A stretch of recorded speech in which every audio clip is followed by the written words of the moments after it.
হবে এটা আমার জানা ছিল না। আমি জানতাম যে মাহতাব ভাই এখানটায় কম্বল বিতরণ করবেন। সেই কম্বল বিতরণের জন্য আমি এবং আমাদের পাশের জেলা এবং এই জেলা উভয় জেলার মিলিত যিনি এমপি আমাদের সকলের খুব স্নেহের ডালুবাবুর ছেলে ঈশা খান আসবে। এখানটায় আসার পর এত মানুষের সমাগম দেখে প্রথমে একটু অবাক হয়েছিলাম, ধীরে ধীরে ধীরে ধীরে অভ্যস্ত হয়ে গেলাম এবং তারপর আপনাদের কাছে কিছু বক্তব্য রাখার সুযোগও পেলাম। এত মানুষ আজ এখানটায় এইভাবে কংগ্রেসের আহ্বানে উপস্থিত হয়েছেন। আপনাদের এই উপস্থিতি, এই সহযোগিতা আমাদেরকে আগামী দিনে চলার পথে আরো শক্তি যোগাবে, আরো সাহস যোগাবে। আপনাদের সকলকে তাই এই সহযোগিতার জন্য আন্তরিক অভিনন্দন এবং কৃতজ্ঞতা জানাচ্ছি। গত লোকসভা নির্বাচনে এই ফারাক্কা এবং পাশের শামসেরগঞ্জ, এখানে শামসেরগঞ্জের নেতৃবৃন্দরাও আছেন, ফারাক্কার নেতৃবৃন্দরাও আছেন, সভাপতি বাসির ভাই আছেন, ওদিকে তাসির ভাই আছেন, দুই ব্লকেরই নেতারা এখানটায় উপস্থিত হয়ে আছেন। গত লোকসভা নির্বাচনে আমাদের এমপি ঈশা খান, তাকে এই এলাকার মানুষ দুহাত ভরে যেভাবে দয়া করেছিলেন এবং দোয়া করেছিলেন, আপনাদের এই দয়া দুয়াই আমাদের ভাই ঈশা খান বিশাল অঙ্কে এখান থেকে জয়ী হয়ে সে এমপি হতে পেরেছিল। আপনাদের এই সহযোগিতার জন্য আপনাদের কাছে আমরা বরাবর কৃতজ্ঞ, কারণ আপনারা বরাবর কংগ্রেসকে এই এলাকায় বাঁচিয়ে রেখেছেন। তাই ফারাক্কা এবং শামসেরগঞ্জকে আমরা এই মুর্শিদাবাদ জেলায় উত্তরের আমরা দুর্গ বলে মনে করি। ফারাক্কার নাম মানে বরকত গনি খান চৌধুরীর নাম চলে আসে। গনি খান চৌধুরী তার নেতৃত্বে এই ফারাক্কায় এনটিপিসি, আরেকজন এমপিকে আমরা এখান থেকে জিতিয়েছিলাম প্রণব মুখার্জি, তার নেতৃত্বে এই ফারাক্কা এনটিপিসিতে আমরা আরো 500 মেগাওয়াট বিদ্যুৎ উৎপাদনের ক্ষমতা বাড়িয়েছিলাম। কিন্তু ফারাক্কা এই এলাকার একটা বিশাল অংশে শিল্পাঞ্চল হলেও এনটিপিসির পরিচালনা ত্রুটির জন্য এবং এনটিপিসির পক্ষ থেকে আরো সদর্থক ভূমিকা না নেওয়ার জন্য ফারাক্কা সমেত বিস্তীর্ণ এলাকা কিন্তু আজ দূষণের শিকার হচ্ছে। আজ এখান থেকে যে ফ্লাই অ্যাশ এনটিপিসি থেকে সোজা এই রাস্তা দিয়ে যাওয়ার কারণে আজকে এনটিপিসির বাজার বন্ধ হয়ে যায়, ছাই ঢাকা পড়ে যায়, অ্যাশ পন্ডগুলো ঠিকমতো রক্ষণাবেক্ষণ হয় না। আমি ভাই ঈশাকে বলবো, ঈশা ভাই তুমি এখানকার এমপি হয়েছো পার্লামেন্টে এবং মিনিস্ট্রি অফ এনভায়রনমেন্ট, তাদেরকে সেই সঙ্গে মিনিস্ট্রি অফ পাওয়ার, তাদের কাছে এই বিষয়গুলো তুলে ধরতে। এই মুর্শিদাবাদ জেলার ফারাক্কা হচ্ছে আমাদের শিল্পাঞ্চল। এই ফারাক্কার পাশে ফারাক্কাকে কেন্দ্র করে আরও কিছু এখানে শিল্প হয়েছে, আমরা জানি সিমেন্ট কারখানা আছে। কিন্তু এই এলাকায় দূষণ অর্থাৎ পলিউশন একটা কিন্তু ভয়ঙ্কর ব্যাপার। এই পলিউশনের হাত থেকে ফারাক্কার মানুষকে কিন্তু রক্ষা করার দায়িত্ব নিতে হবে। আমাদের ঈশা ভাই পার্লামেন্টে বারবার করে আমাদের জেলা, আমাদের রাজ্যের সাধারণ মানুষের কথা উঠানোর চেষ্টা করে থাকে, তার জন্য তাকে আমি অনেক অভিনন্দন জানাই।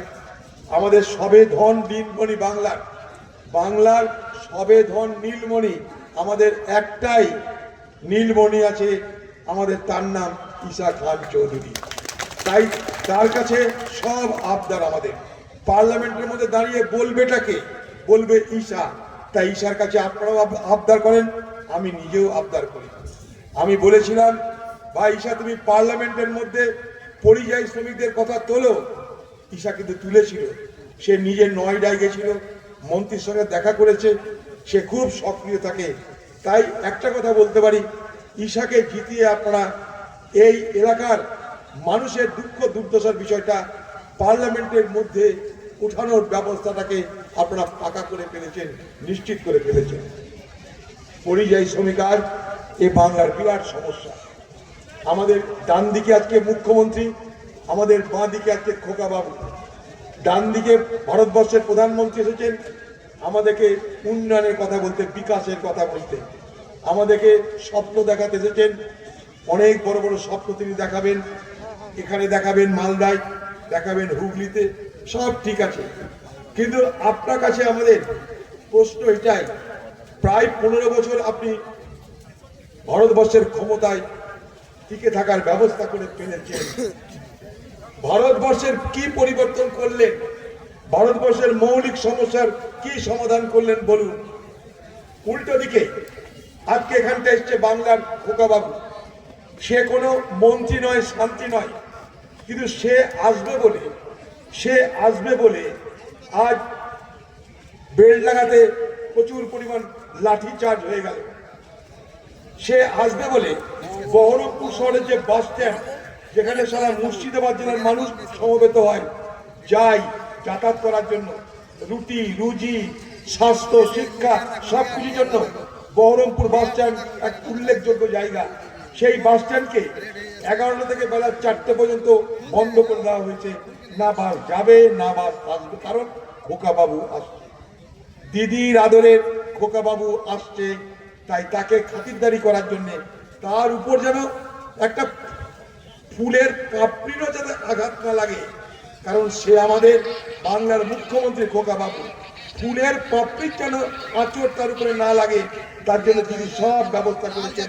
সারা মুর্শিদাবাদ এবং বীরভূম, নদিয়া সব পুলিশ হচ্ছে বহরমপুরে, কারণ খোকাবাবুকে সুস্থ সবল রাখতে হবে। আমি আজকে প্রশ্ন করেছি, খোকাবাবুর জন্য এত নিরাপত্তা কেন? তার কি কি বিপদ আছে, কোথা থেকে বিপদ আছে কিছু জানি না আমরা, এত নিরাপত্তা কেন? আজকে ওই এলাকায় গতকাল থেকে শুনছেন আপনারা, বেলডাঙ্গার বুকে একটা ঝাড়খণ্ড থেকে একটা শ্রমিকের মৃত্যুকে কেন্দ্র করে, গতকাল বিহারে একটা পরিযায়ী শ্রমিকের উপরে আক্রমণকে কেন্দ্র করে সেখানকার মানুষ ক্ষোভে ফেটে পড়ছে। তারা সাধারণ মানুষ, ঘরের স্বামী হারিয়েছে, কেউ বাবা হারিয়েছে, বলবেটা কাকে? সাধারণ মানুষের কথা শোনার কে আছে? সেখানটায় তৃণমূল দলে না কোন এমএলএ যাচ্ছে, না কোনো মন্ত্রী যাচ্ছে, না কোনো এমপি যাচ্ছে, না কোনো সরকারের পক্ষ থেকে কোনো উদ্যোগ দেখা যাচ্ছে। তারা হতাশায়, ক্রোধে, আক্রোশে তারা কোথায় যাবে? চল এনএইচ ঘেরাও করি, চল এনএইচ আটকে দিই। তাদের ক্রোধ, তাদের আক্রোশ বোঝাটা দরকার। তারা এমনি এমনি এ কাজ করেনি। এতদিন তারা কিন্তু কেউ এনএইচ 34কে অবরোধ করেনি। হঠাৎ করে কি এমন ঘটলো যে কালকে তাদের অবরোধ করতে হলো? কারণ তাদের গ্রামে একটা যুবক ছেলের মৃতদেহ এসে উপস্থিত হলো। তার অপরাধ, সে পরিযায়ী শ্রমিক, সে বাইরে কাজ করে রুটি রুজি রোজগার করে তার সংসার চালায়। কে বা কারা তাকে মেরে দিল তার জানতে সেখানকার গরিব মানুষ, সাধারণ মানুষ তারা স্বতঃস্ফূর্তভাবে, কোনো পার্টির ব্যানারে নয়, স্বতঃস্ফূর্তভাবে পথ অবরোধ করলো, রেল লাইন অবরোধ করলো। পুলিশ যাবে, আলোচনা করবে, ডিএম যাবে, আলোচনা করবে, মন্ত্রী যাবে, আলোচনা করবে, তবে না তাদেরকে শান্ত করা যাবে? তা না, 6 ঘন্টা বড় এনএইচ 34, 6 ঘন্টা রেল লাইন বন্ধ করে দেওয়া হলো। এটা হচ্ছে পশ্চিমবঙ্গের প্রশাসন। সেখানটাই কিছু সমাজ বিরোধী মানুষ যারা ভিড় ভাট্টা সুযোগ নিয়ে সেখানকার দুটো সাংবাদিককে এমনভাবে মারধর করেছে যে সংবাদ জগতের আগামী দিনে স্বাধীনভাবে খবর পরিবেশন করার ক্ষমতা কেড়ে নেওয়ার ব্যবস্থা হচ্ছে। কাল থেকে অবরোধ চলছে, মাঝে কিছুক্ষণ বন্ধ ছিল, আবার আজ থেকে অবরোধ। 26 ঘন্টা পর পুলিশ সেই অবরোধ সরাতে ময়দানে নামলো, সেখানে লাঠিচার্জ হলো। লাঠিচার্জের কোনো দরকার ছিল না। শান্তভাবে তাদের সঙ্গে আগে আলোচনা করে নিলে এই ঝামেলা কালকে অনেকক্ষণ আগে মিটে যেত। পরিযায়ী শ্রমিকদের তরফে আমাদের দাবি ছিল কি? পরিযায়ী শ্রমিকের তরফে আমাদের দাবি আজ থেকে নয়, বহুদিন ধরে একটাই দাবি করে আসছি, যে বাংলার পরিযায়ী শ্রমিক যারা বাইরে থাকছে তাদেরকে কখনো আধার কার্ড দেখাতে হবে, কখনো তোমরা বাংলাদেশি, তাই বলে তাদেরকে নানাভাবে অভিযুক্ত করা হচ্ছে, তাদের নানাভাবে বঞ্চিত করা হচ্ছে। একটা যদি আইডেন্টিটি কার্ড দেওয়া যায় ইউনিক আইডেন্টিটি কার্ড, একটা যদি আইডেন্টিটি কার্ড দিয়ে তাদেরকে বুঝিয়ে দেওয়া হয় পরিযায়ী শ্রমিক, তার বাড়ি ফারাক্কা, ফারাক্কায় তার এখানটায় ঠিকানা, তার বাবার নাম এইটা। একটা আজকালকার দিনে ডিজিটাল জমানা, এই ডিজিটাল জমানায় আরামসে একটা কার্ডের মধ্যে সব কিছু লিপিবদ্ধ করা যায়। যেমন আপনার আধার কার্ড, আধার কার্ডের সব ঠিকানা আছে, নাম আছে, সব কিছু আছে, বাবার নাম আছে।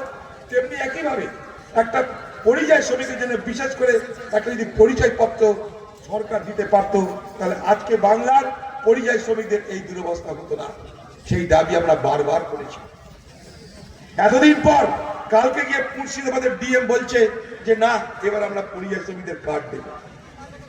আজকে তাদের উপরে 26 ঘন্টা পর, 26 ঘন্টা সেখানটাই হামলা হলো, বন্ধ হলো, বন্ধ উঠে গেল, স্বাভাবিক জীবন হলো, আবার বন্ধ হলো, কারণ আবার শ্রমিকের উপর হামলা হলো।